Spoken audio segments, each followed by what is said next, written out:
Ito ang parokya ni San Matias o mas kilalang Tumawini Church.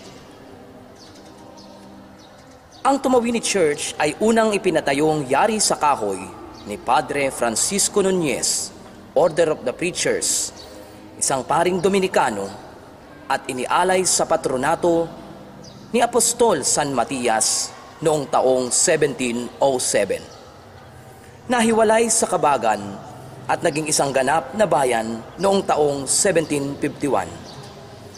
Ang simbahang bato na may pabilog na kampanaryo, ang kaisa-isang uri nito sa Pilipinas, ay ipinatayo rin ng isang padring Dominikano na si Padre Domingo Forto noong taong 1783 at ganap na natapos noong taong 1805. Naging kabisera ng Isabela sa loob ng maikling panahon noong taong 1880s. Bahagyang nasira noong ikalawang digmaang pandaigdig o World War II at ipinaayos din naman ng mga tapat na mananampalataya ng Tumawini.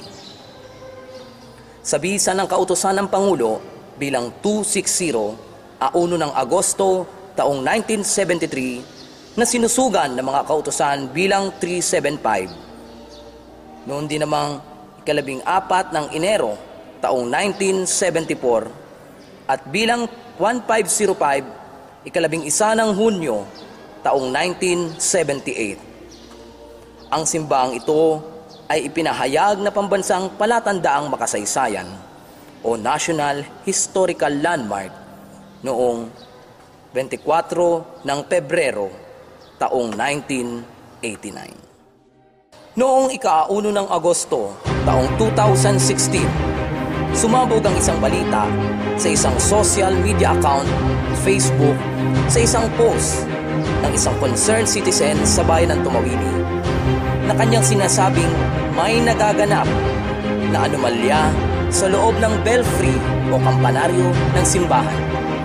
Sinasabi dito na may nagaganap na paghuhukay ng ginto na naging sanhi ng pagkasira ng mga bato o bricks sa paligid ng kampanaryo.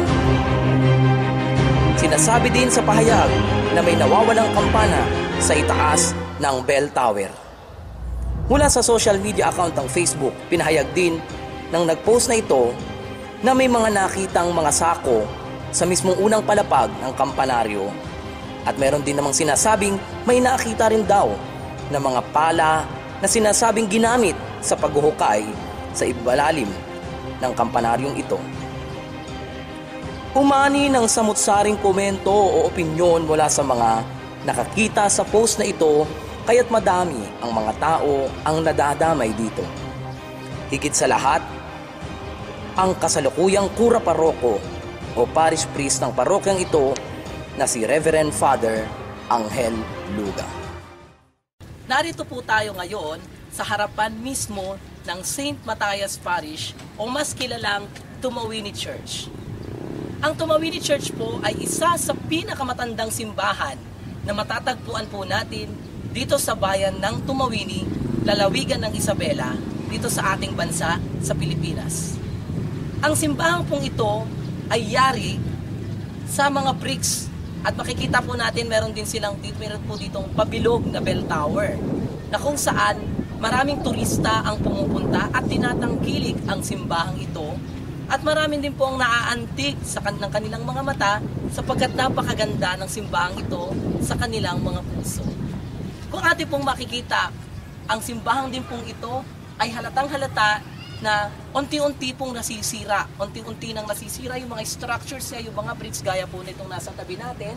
At makikita rin po natin na talagang napakatanda na po ng simbahang ito. Ito ang tinaguriang Tumawini Church na narito sa lalawigan ng Isabela. Ito po ang loob ng simbahan ng Tumawini.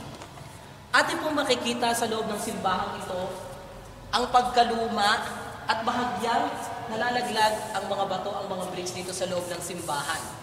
Makikita natin kung gaano na po kaluma o katanda na pinagdaanan ng ilang dekada o ilang taon bago pinatayo ito ng ating mga ninuno. Makikita rin po natin na napakaganda at napakalaki ng simbahang ito lalo na kapag pumasok po kayo sa entrance nitong pintuan, masaya po sa ating mga mata makita ang itong simbahang ito, no? At nakikita rin po natin na may mga upuan na kulay brown at makikita rin po natin ultimo po yung mga tiles. Itong mga tiles na ito ay talagang halatang-halata pong ilang taon na po ang nakalipas, ilang dekado na po yung nakakalipas sa pagkaluma ng mga tiles na ito. Noong Agosto 1, August 1, 2016, sa oras na alas 8:54 ng hapon, isang malaking kagimbal-gimbal na balita ang lumabas sa social account ng Facebook na sinasabing ipinaparatang sa simbahang ito na may nagaganap daw pong paghuhukay o pagmimina ng ginto mismo sa bell tower o belfry ng simbahang ito. Marami ang nadismaya at marami ang nagulat at malaki ang kanilang pagkahinanakit dahil nagulat sila sa mga pangyayaring ito sa bayan ng Tumawini dahil sa mga komento na nanggagaling sa iba't ibang bansa, sa iba't ibang tao, at marami na rin daw po ang mga taong nadamay dahil sa mga pinapahayag nila at binibigay nilang bintang sa administrasyon ng simbahang ito. Isang liham ang dumating na nagmula pa sa mga source ng kung sino ang nag-post sa Facebook account dito sa mga paratang na ito at sinasabing, I was informed that some persons had been clandestinely causing sounds and movements right inside within the tower.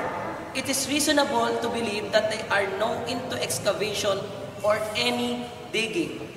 This is very disturbing and very alarming, considering that the old church has been declared among the Philippine national heritage. Let us prevent or stop anything that amounts to deformity, diminution, tampering, or discretion of our national treasure. Pinapayag po ng source na ito na talagang may nagaganap daw po na paghuhukay o may nagaganap na sinasabi nilang may naririnig daw po na mga ingay o sinasabi nilang paghuhukay, ingay sa loob ng belfry, sa bell tower na ito. At nakakagulat din po na may mga tao rin pong nagsumasang-ayon na itong araw po ay pawang katotohanan at ipinapahayag sa buong bayan na magtulong-tulong at magsama-sama na gawin upang tisilipin ang pangyayaring ito. Kahapon, nakausap at nakapanayam po namin ang leader ng simbahang ito, ang parish priest, na si Reverend Father Angel Luga, upang ipatunay kung ano po ba ang katotohanan o ano man po talaga ba ang nagaganap sa loob ng bell tower at sa loob ng simbahang ito. Atin po ngayong matutuklasan kung ano ang katotohanan at kung totoo po ba na may mga nasisirang bricks o may mga hukay sa loob ng bell tower na ito. Binigyan po kayo ng permiso ng parish priest upang ipahayag sa inyo at ipaalam po sa inyo na totoo ba o hindi ang mga nagaganap sa loob ng bell tower. Ito po yung hagdanan. Pasamahan po tayo ng ating mga kasama. Ito po yung hagdanan. Papaakyat po dito sa gusali ng bell tower. Kung makikita po natin, pabilog po itong daanan ng isang uri ng bakal. Kaya ngayon, start po tayo, aakyat po tayo at silipin natin kung ano ba talaga ang meron sa loob ng kampanaryong ito. Bali, ito po, nandito na po tayo sa taas, dito sa unang step, papaakyat po ng bell tower, ng belfry ng simbahan. So, ito po, napakaganda, kita natin talagang bricks. Ito po yung pintuan, yung entrance niya, papasok dito sa kampanaryo. Papasukin po natin ngayon to.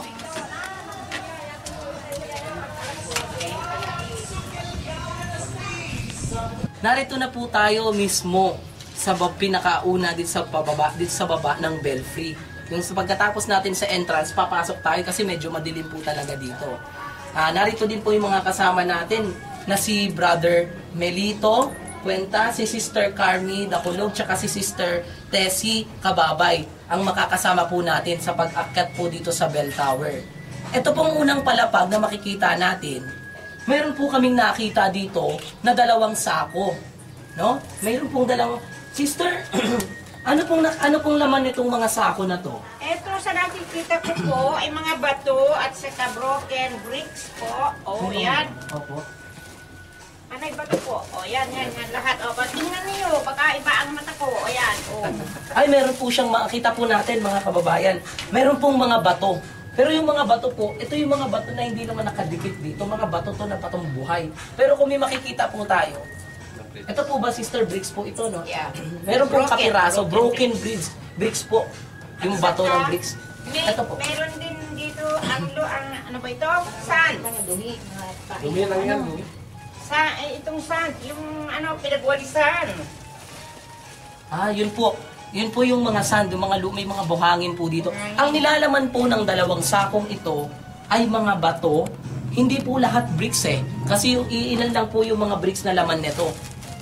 Halos lahat po ay malalaking bato. Pero ito po, bricks lang. Itong bricks na ito, mga basag na siya. Yung mga batong ganito.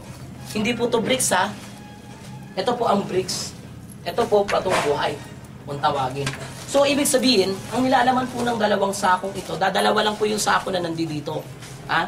Kita po natin. At bato. Opo. Yan, ginanon pa ng kamay ni sister, no? Tapos, ito po yung pinaghihilahan noon ng tali. Nung sinasabi nilang kampana. Oo, yung noong unang panahon pa. Ito yung sinasabi nila na hilahan ng kampana. Kung makikita po natin, madilim, bilog yan. Tapos, puro paniki, no? Okay? Dito po tayo. So, ito po, makikita po natin dito. Ito yung isa sa mga nakita ng mga tao na ipinicture daw po ng mga source na sinasabi nila na mayroon daw ditong mga sinasabing may mga paghuhukay na nagaganap. May nakita po tayo ditong yero. Sister, bakit po may mga yero dito? Siguro pagtakpan dito sa pintuan kung may malakas na ulan. Ah, ito po pala ginagamit pala pantakip dito sa upang walang makaakyat. para walang makaakyat. Kasi binabantayan po talaga tong lugar na to. So meron po tayong nakitang dalawang yero. So pakibuksan po natin. Wala naman. I-transfer yan. So tingnan po natin, no. Ang makikita po natin dito sa loob, sa gutman, puro dumi. May mga balat ng baso, puro napakadumi dito. Na makita natin na makikita nyo kung may nakita po ba kayong hukay o wala. Wala naman. Sister, anong masasabi po ninyo rito, Sister Carmi, Brother Melito, na sinasabi daw po nila na meron daw po ditong nagaganap na paghuhukay? Sa ngayon po, wala kami nakikita. Wala nakikita dyan. Wala namang bakat ng hukay o kanyan pagtitik-tik. wala naman. Meron ba? O, ayan. So kita po natin, no, dito sa paligid na to, dalawang sako po ang naririto, dalawang sako lang ang nandito, at ang laman po ng dalawang sako ay kundi buhangin at bato. Yung mga bato po, hindi po lahat bricks. Yung ibang bato po, yung mga ano lang po siya, yung mga batong buhay nandito. Yung mga bricks po, maliliit na sira-sira na po yun. Ang sabi po ng ating mga kasama dito, yung mga bricks daw po na to, ay kusa daw pong nahuhulog dahil sa katandaan ng simbahan. Kusa daw pong nalalaglag, kaya ang ginawa daw po nila, pinulot na lang po nila dito at inilagay sa sako. Kasi kung papasok ka dito maraming bato, baka may madapa, matalisod. So, inipon po nila dito sa sakong ito. Madilim. Ngayon, papasok po tayo. Aakyat po tayo ngayon. Samahan nyo kami para pasukin natin ang itaas ng bell tower na ito. Let's go! Dito na po tayo. Kung makikita natin sa pag-akyat, ang ipot ng daan. Tapos napakadilim. May mga paniki, may mga nalalaglag. Pero kung titingnan nyo po, ito talaga ay pinakasentro ng bell tower. Makikita din natin dito yung mga bricks. Ito po yung pinakataas. Yan si Mami. Oh, napakadilim. Oh, yes. At medyo nakakatakot pong umakyat talaga dito. Kung ako, hindi ako maglalakas loob na umakyat dito ng mag-isa. Kasi napakadilim po talaga. So tingnan natin po kung may mga nasisira po ba na parte ng mga bricks na ito. Sige. Juan. Si Mami. Yan. Sabi mo. Okay. Puro ano ng paniki ito po yan.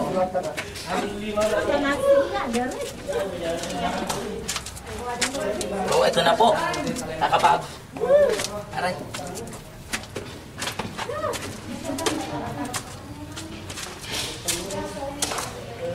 daw nila nakita yung pa. Yung nagtitip. Saan dito? Yung pa nila. Yung mula mo kang Narito na po tayo sa pinakataas, sa pinakatuktok ng kampanaryo. At kung makikita po natin, napakasarap po ng hangin dito sa taas na ito. Napakasarap ng simoy ng hangin. At nakikita po natin dito, meron pong 4 na nakakabit na kampana dito. Ito, 1, 2 sa likod ko, 3, at 4 na kampana ang nakakabit dito sa ibabaw ng kampanaryong ito. Kagabi ho, sabi nila kaninang madaling araw, August 10, 4 a.m., meron po tayong kaming nakapanayang kanina na isang taga-munisipyo at ang sabi po niya ay meron daw pong tao na nakita dito. Alas 4 ng madaling araw ay may nakita daw po dito na isang lalaki na nakatayo dyan na nakaputi. At sinasabing may naririnig daw pong nagtitik-tik ng bato mismo dito sa loob ng belfry, dito sa kampanaryo ng simbahan ito. Hindi kaya ang nakita niya ay isang multo o totoo bang tao? Ngunit kung atin po nakita sa pagbaba kanina, nakalak po ang entrance ng kampanaryo. At kung sino man po, wala naman po siguro maglalakas ng loob na aakyat sa kagitnaan ng kagabihan na napakadilim po. Ito nga lang pong tanghali nakakatakot ng umakyat dahil napakadilim. Yun po pa kayang alas 4 ng umaga. Ito po ang unang kampana nandito. Makikita natin na nakakabit pa siya dito sa taas sa may mga pundasyon ng kahoy. Pero itong parte na to, dahil siguro sa palumaan ng panahon, may mga butas po na ganito. Ito po, napaka-antigo ng kampana. Ito pa yung una. So, pagdadako po tayo dito sa kabila, may makikita pa po tayo isa pa pong kampana na nandito na. Ikutin mo sa baba. So, siguro po pag tumutunog ito, iikutin na ganyan. No? Ito yung pangalawang kampana. Okay? At kung iikot pa ulit tayo ito, dahil nga po bilog ang bell tower, nandito yung pangatlong kampana. Nakakabit pa po siya dito. Tama, no? At pag umikot na po tayo dito, pang-4 na kampana, ay makikita po natin. 4 na kampana. Yan po yung isang kampana. Sabi ng mga matatanda noon, kapag tumutunog daw po ang mga kampanang ito, malawak ang maririnig nyo.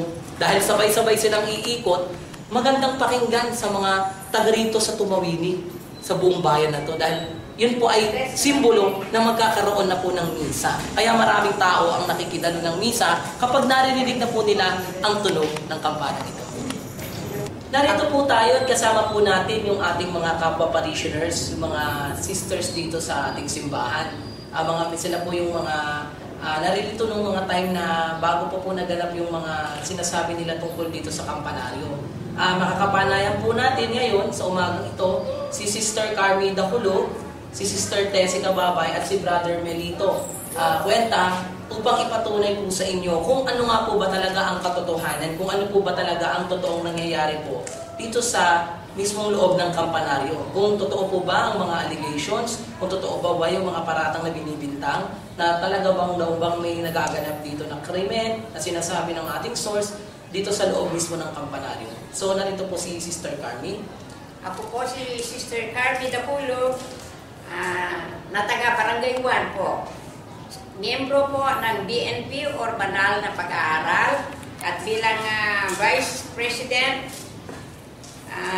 noong 27th of July, tinawagan ko po ang mga ibang miyembro ng BNP ng mga lalaki upang improve po namin yung southern part ng pintuan ng adoration room.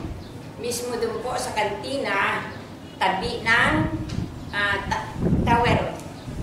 Ngayon po, napunta po ang 6 na lalaki, ginamit po namin yung mga pala, siyempre yung buhangin.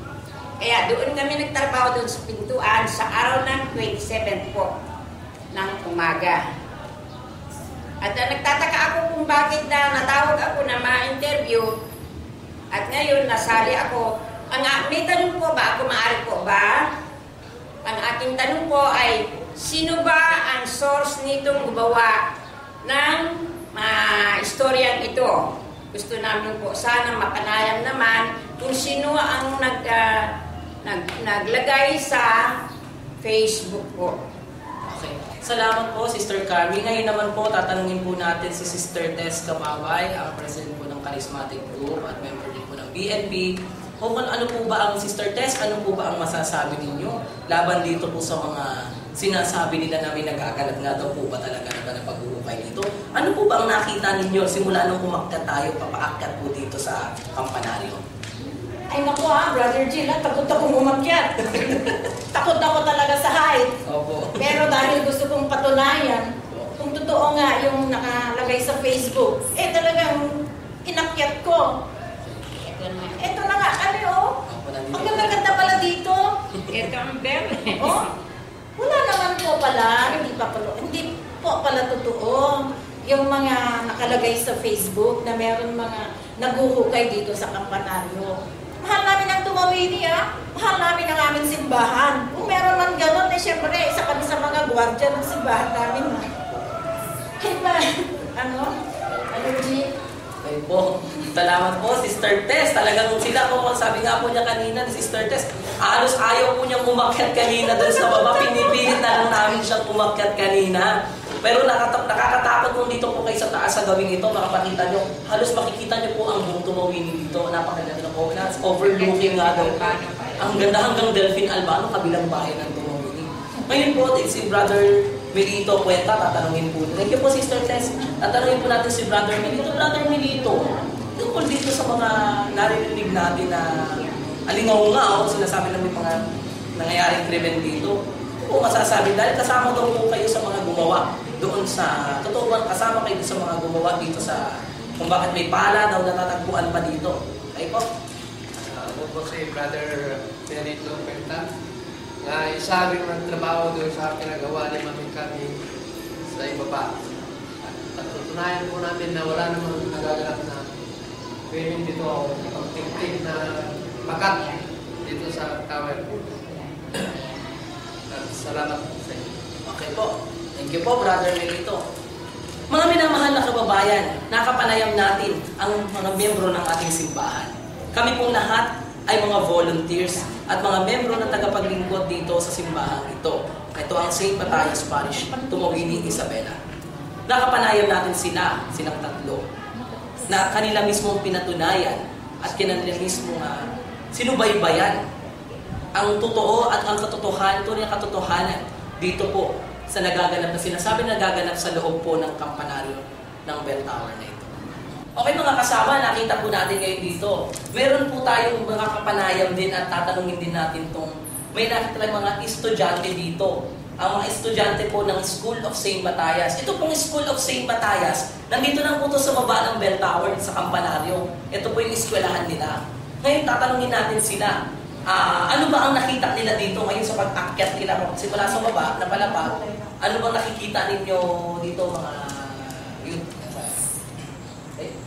Simula po sa baba hanggang taas, wala naman po kami nakita na mga pagbuhay.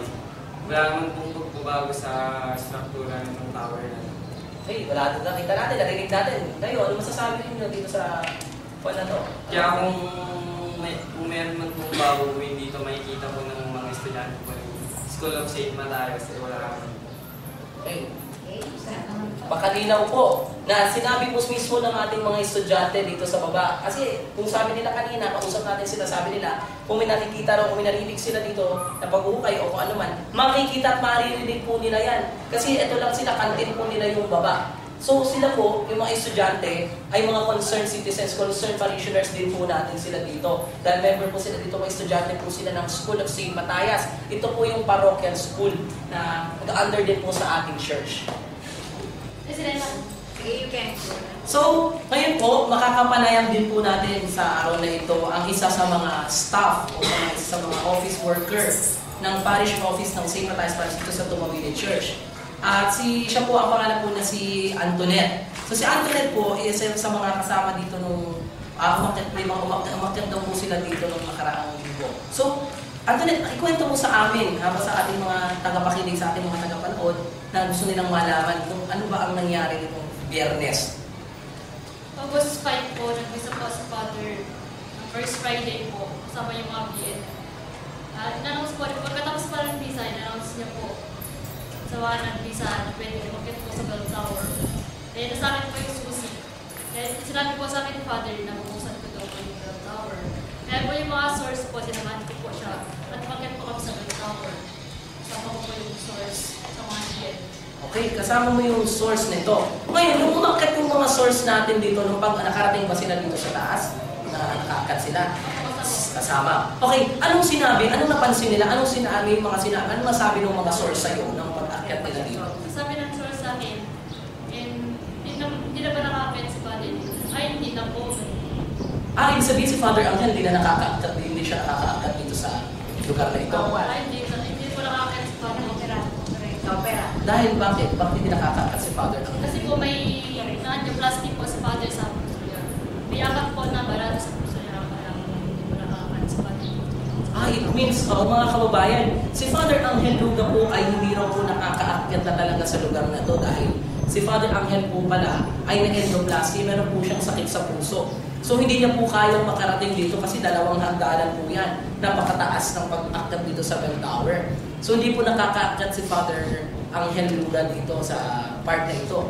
So malinaw na wala pong kaalam-alam si Father Luga sa nangyari. Kaya nga raw po sabi nito ni Antoinette kanina, nung nagmisa si Father nung last Friday, ay in-announce niya, sinabi na sa taong bayan sa mga nagsisimba, na kung sino po ang gustong umakyat at makita o masilip ang belfry ng simbahan, ay maluwag po. Siya po kasi daw yung naghahawak po ng susi dito sa bell tower. So ibig sabihin, pinayagan po ni Father Angel ang lahat ng tao, ang mga kababayan ng Tumawini at lahat sa dito sa parte ng Isabela na makaakyat dito upang makita at masilip po natin kung ano po bang mayroon ng nilalaman dito sa loob ng belfry. So malinaw po ngayon, nasa panayam po natin kay Antoinette na isa sa mga ating naging witness dito para makita po natin kung ano po ba talaga ang nilalaman ng belfry na ito, kung totoo po ba na may mga nagagalit na diggings o dahil na maraming samot-saring puro-puro na pinapahayag ng maraming tao, especially sa social media, sa accounts ng Facebook, kasi sinasabi nila, totoo may narinig. Mismo ang mga witness natin, mga kababayan, ang nakakita, may mga estudyante, mga kasamahan sa simbahan. At nakapanayam sila dito mismo sa ibabaw ng bell tower, ng belfry ng simbahan ito, nagaganap na anomalya sa simbahan. Meron po tayong mga makakasama ngayon sa umagang ito na mga estudyante. Sila po ay mga college naman. Nagtagal dito sila sa HGB College, malapit lang din po sa simbahan ng Tumawini, dito sa belfry ng ating simbahan. So makakapanayan po natin ang 3 college students na ito, na kasama din sila, pumunta rin po sila, nakasyat din po kasi gusto daw po nilang makita itong parte ng kampanaryo. First time mo bang nakita itong kampanaryo? First time. Mga first time po nilang nakita ang kampanaryo, ngayon lang daw po sila nakaakyat dito sa taas. So, mga estudyante, ano ang napansin ninyo? Anong nakikita ninyo dito simula nung umakyat kayo dito sa... Maganda ba? Maganda naman po.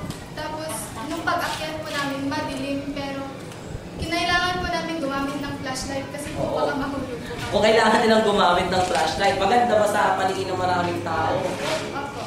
Okay. Ngayon, tatanungin ko kayo, dahil kasi doon sa tumalabas sa social media, nabasa niyo ba yung social media? May lumalabas doon na sinasabi nila may mga nagaganap na pag-ukay ng dito. Simula sa unang palapag, kayo ba ay may nakita na pag-ukay ng dito? May mga hukay ba kayo nakita? Wala naman po. Wala kayo nakita. So wala kayo nakita kung ano-ano mga napagkasira? Wala naman po kasi normal lang naman po na taet lang po ng mga ibon yung nasa hagdan. Okay, tayo ng mga ibon yung mga nasa agad. So mga kababayan, no, kasama mga estudyanteng ito na nais silang masilayan, nais silang masilip ang loob ng kampanaryo ito. Miso sa mga bibig nila nang galing na wala po tayong makikitang pag-uukay ng pinto sa loob ng kampanaryo. Nandito po tayo ngayon kung saan yung sinasabi po kanina ng ating mga witness na Sister Carmi na mayroon daw pong nakaraan po kasing dito, August 5 at I think August 2, 2016 ng umaga ay meron daw pong pumunta na mga member ng Philippine National Police At tiningnan daw po nila ang loob ng kampanar dito sa side na to. At nakita po nila daw na meron pong isang pala na ginamit daw po. Kung saan pong bang ginamit ng palang ito, ano raw po ba ang purpose ng paggamit ng palang ito. Ngayon, tatanungin po natin itong mga member ng ating simbahan na kasama natin ngayon na dito, kung ano po ba ang ginawa nila, bakit po nagkaroon dito ng pala. No? Mga brother and sister, tatanungin ko po sa inyo kasi nakas August 5 po sinabi, sa August 2 pala, sinabi na yung mga gusto po na nakita daw pong pala. Ano po ba yung bakit daw po ba may pala? Sabi nila ay ginamit daw pong panghukay yan. Ano po ba talaga ang totoo dyan sa pala na yan? Bakit may pala nakita dyan? Ito po, ginamit namin. Kasi ito, pagka malakas ang ulan, papasukin ng tubig Opo. ito, duration natin. Kasi isa lang mababa po yan. Opo. So ang request ni Mami, ano kaya kung lalagyan natin ng harang para hindi papasok ng tubig? Kaya itong pala na to, itong purpose kaya ginamit namin dito pag halo doon sa nilagyan namin harang. Kaya ito ang ginamit namin pala. Maghalo sa simento. Sa kung naman, nung pagkatapos namin ginamit ito, nilagay namin doon sa kabila. Sa kanila yun. Dahil sa kanila ito, sa kantin dito eh. Kaya inilagay namin doon. Kaya itong purpose ng tanong ko, dahil dyan sa ginawa namin yan. Kita pa nga na may simento ba yun? Kasi kung gagawin lang po sa isang pala at gagamitin lang po ang isang pala para sirain o gamitin panghukay o sirain ang mga bahagi ng bricks na ito, kung atin pong susubukan, pag ginano natin ang pala, igano natin sa yung pala yung masisira. Pero kung isang pala lang naman ang nakita, at ito lang naman ang ating nakita dito sa umaga ito, na isang pala lamang ay hindi po pari gamitin panghukay ng isa.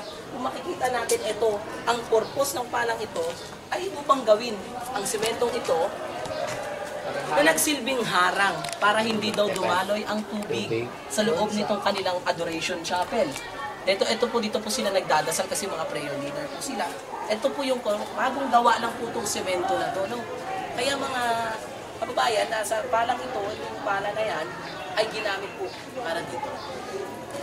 Kung makikita po natin dito sa gilid na bahagi ng adoration chapel, makikita po natin na meron dito isang malaking bato na ito po ay binubuo din ng mga bricks. Itong batong ito, halatang sinira po ito ng panahon. Halatang sinira dahil may mga gaganap na paglindol, may mga nagaganap na pagyanig. So maaari ng mga bricks ito ay nahulog dito sa parting ito. Kaya hindi naman po ito naalis. Kung dito nang galing yan, dito nakita natin dito. At sa paligid po ito, makikita po natin mga kababayan. May mga sirang bricks, may mga gilig-gilig na bricks dito. Yung bricks po ito, halatang-halata naman po siguro nasira dito, na kusang nahuhulog. No? At hindi po inaalis ang mga bricks na ito. Sabi nga po nila, kailangan i-preserve itong mga antique bricks na ito at hindi po dapat itapon o kung saan ilagay. Kaya nananatili po yan dito dahil mahigpit pong pinagbabawal ng ating mga otoridad na magkaroon po, na mawala po yung mga bricks. Kaya kahit ipasyalan nila to, makikita lang naman po nila na nandito lang naman po itong mga bricks at hindi po inaalis dito sa parte. Narito po tayo ngayon upang silipin natin ang pinakababang parte ng kampanaryo na sinasabi nila na may mga ilang nagaganap nga daw po na diggings. So kung papasok po tayo dito sa gilid ng kampanaryo, narito po yung school canteen ng School of St. Matthias. At ito po mismo pabilog nito, ito mismo yung paa ng kampanaryo, pinakapundasyon ng kampanaryo. Kung makikita po natin dito sa gilid nito, dito cylindrical bilong. Ito yung kampanaryo, yung pinakababa. So ano po bang makikita natin dito? May mga lutuan, may mga bato-bato. Ang nilalaman ng sako, tingnan natin ha. Puro basura at mga bote. Mga lalagyan lang, mga plastic cups na tinipon lang dito sa tabi. Nandito po tayo ngayon sa mismong harapan po ng school canteen ng School of St. Matthias. Ang school canteen po ng St. Matthias ay nakatayo mismo dito sa Bell Tower, sa tabi mismo ng Bell Tower. At ngayon, dahil nga po may mga allegations sila na sinasabi na may mga naririnig daw po silang mga pagyanig o sinasabi may mga sounds na hindi daw po kaakma-akma sa pakikinig ng maraming tao dahil talagang pinaghihinalaan po nila na meron nga daw pong nagaganap na paghuhukay. Makakasama po natin sa umagang ito si Ate Violi. Si Ate Violi po, dito po siya naka-stay sa school canteen na ito. At mismo sa tabi nito, dito rin po siya nakatira. At dito rin po natin matatanong sa kanya kung ano po ba talaga, kung meron po ba siyang narinig. Ngayon, Ate Violi, tatanungin po namin kayo, no? Dito sa mga ilang, ano po masasabi dito sa ilang sinasabi nila na may mga naririnig daw po na pag-ugong o pagyanig? Hindi totoo yan kasi matagal na ako dito, magtitris na ako dito. Wala man lang ako narinig na nag-ano dyan. Kung may naririnig ako, dapat sinabi ko na kaagad. Okay. Malinaw po sa sinabi ni Ate Violi ngayon, no? So, ibig sabihin po, ate, kung kayo, 24 hours po kayo nandito hanggang Araw-gabi ako dito. Araw-gabi nandito po si Ate Violi hanggang umaga. Dito siya natutulog, dito siya nakatira. Ayun nga ang sabi ika niya kanina, kung may naririnig po siya dito na ugong o kung ano man pong tunog dito sa loob ng bell tower kampanaryo, ipaparating niya po agad ito sa otoridad upang sa ganun ay maimbestigahan at maaksyonan kung ano po ang tunay na nagaganap dito sa loob ng kampanaryo.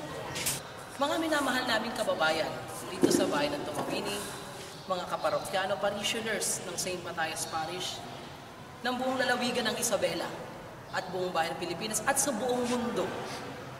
Narito ang ating mga naging witness, narito ang ating mga patunay na kung saan ang mga paratang na ito na binibintang dito sa simbahan na pinasabi nilang may mga nagaganap ay napatunayan din po na wala pa ang katotohanan o walang mabigat na ebidensya na makikita sa loob ng kampanaryo ng bell tower ng St. Matthias Parish, Tumawini Church.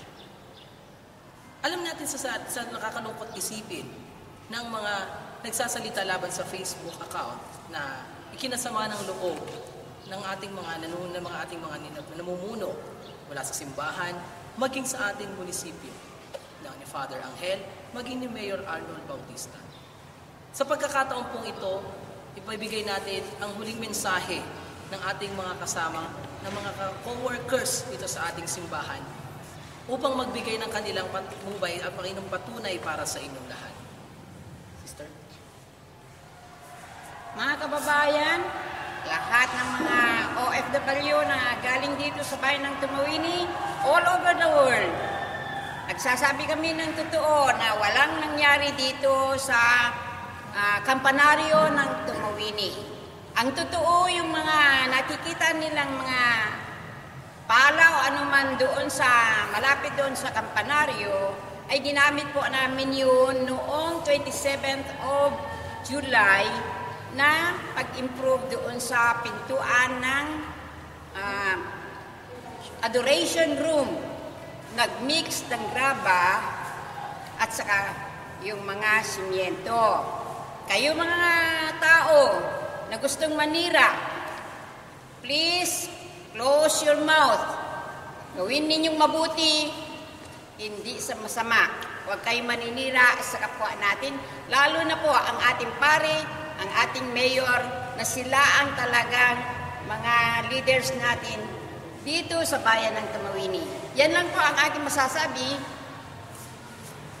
Ayun, Sister Tess. Mahal kong kababayan na nasa ibang bansa, huwag po kayong mag-alala. Babantayan po namin ang ating simbahan. Hindi po, wala pong katotohanan yung sinasabi nilang paghuhukay. Open po ang bell tower natin sa mga kababayan natin na nandito sa Tumawini. Halina po kayo, makyat tayo para mapatunayan ninyo sa inyong mga sarili na walang nagaganap na paghuhukay. Salamat po. Salamat, Sister Tess. Brother Benito. Dito po ako mga kababayan na nasa ibang bansa ay huwag kayong maniwala sa mga nakikita nyo sa Facebook na meron nagaganap na paghuhukay dito sa ating simbahan. Andito kami para bumantay at magsubaybay sa mga taong nag-iisip ng masama. Thank you. Salamat, Brother Benito. Brother Leoncio. Magandang umaga po sa inyo lahat. Ako po si Brother Leoncio Caide na taga San Mateo. Isa rin pong parishioners dito sa Tumawini Parish Priest at isa rin po akong namamayan ng Tumawini Isabela. Ako po'y nalulungkot nung nabalitaan ko na mayroong naghuhukay ng ginto dito sa ating bell tower. At personal po akong umakyat doon at para mapatunayan kung totoo nga yung alingas-ngas na yun. At napatutunayan ko po ngayon, araw ito, hindi lang ngayong araw, 3 beses ko na pong inakyat yun kasi nag-aalala po ako. Nalulungkot po ako nung nabalitaan kong nangyari yun. Kaya sa araw na ito, ako po nagpapatutuo sa inyo na kasinungalingan lahat ng inilahat doon. Wala pong katotohanan. Inaanyayahan ko po kayo namin na umakyat din doon para magtunayan ninyo na walang katotohanan. Inuulit ko po, wala pong katotohanan ang balitang iyon. Yun lang po, magandang umaga. At bilang pangwakas, mga minamahal na kababayan sa buong Tumawini, sa buong lalawigan ng Isabela at sa buong mundo. Sa pagkakataong ito, dahil sa isang iskandalo na naganap dito sa pamayanan ng Tumawini at higit sa lahat dito sa simbahang ito, bago tayo sana gumawa ng mga hakbang, ng mga bagay na alam natin na ito ay magiging sanhi ng kasamaan, na magiging sanhi ng iskandalo, ay unahin nating mag-imbestiga. Unahin nating tingnan at siguraduhin kung ang mga paratang bang yan ay pawang katotohanan o pawang kasinungalingan. Kayo, mga nasa Facebook account, nasamot-saring mga komento, nasamot-saring mga issue at dagdag bawas na pinagsasabi ninyo sa social media account ng Facebook. Bago kayo magsalita, tingnan po ninyo muna kung ano po ba talaga ang nangyayari. Tingnan po muna natin kung totoo ba ang mga paratang na ibinibintang na yan. Marami ang nagulat. Marami po ang nabahala. Kung ito po ba ay totoo o hindi. Dahil alam natin na marami pong nagmamahal sa simbahang ito. Ang simbahang ito ang pinakayaman ng bayan ng Tumawini at lalawigan ng Isabela. Wala hong sino man ang magtatangka na sirain at gibain ng hindi naman gibain ng mga pananadya ang simbahan, higit sa lahat ang belfry na ito. Nais kong ipaalam sa inyo, mga nasa Facebook account, inaanyayahan kayong lahat na tingnan, silipin, ipinapaabot sa inyo ng parish priest na si Reverend Father Angel Luga, na sinasabi niya sa inyo, hali kayo, mismong kayo ang tumingin, mismong kayo ang sumilip, bukas ang kampanaryo. Tingnan ninyo ang paligid ng simbahang ito kung ano ang inyong makikita. Ang pagkasirang sinasabi dito sa paligid na ito ay pagkasira na natural, dala ng katandaan at kalumaan ng gusaling ito. Kaya sana patuloy tayong magdasal. Ipanalangin natin ang mga taong patuloy na nakakasira sa imahe ng simbahang ito. Pagdasal natin ang mga taong nagbibigay ng masasamang opinyon upang sa ganon ay patuloy silang gabayan ng Panginoon Diyos na ang kanilang sinisira ay hindi ang mga tao na nanunungkulan, kundi ang simbahang itinayo ng ating Panginoong Jesucristo. Napatunayan po natin na wala na nagaganap na krimen, na walang nagaganap na paghuhukay o pagmimina ng ginto sa loob ng belfry. Walang nawala, walang nasira na dahilan ng tao. Mga kababayan, ang Tumawini Church ay yaman ng buong Pilipinas. Ang Tumawini Church ay simbolo ng pagmamahal ng taong bayan sa kanilang bansa. Sama-sama ang ating mga kaparokyano, ang ating mga volunteers, ang ating mga organizations upang patuloy pong bantayan ang simbahang ito. Huwag kayong mabahala, huwag kayong matakot. May karapatan ang bawat isa na magbigay ng kani-kanilang opinion. Ngunit masama ang mag-pinpoint ng tao na wala namang katotohanan at wala namang katuturan ang mga pinagsasasabi. Magtulungan po tayo, magkaisa po tayo. Mahalin natin ang sama-sama at magmalasakit sa simbahang ito. Ito ang Tumawini Church na nagsisilbing yaman ng bawat mamamayang Pilipino. Ito po si Jill Leco, isang volunteer pianist, isang volunteer parishioners ng St. Matthias Parish, Tumawini, Isabela, na nagbigay at nagpahayag sa inyo sa araw na ito ng isang makasaysayang opinyon ng ating simbahang Katoliko. Maraming salamat sa inyo, mga minamahal na kababayan. Diyos imabalo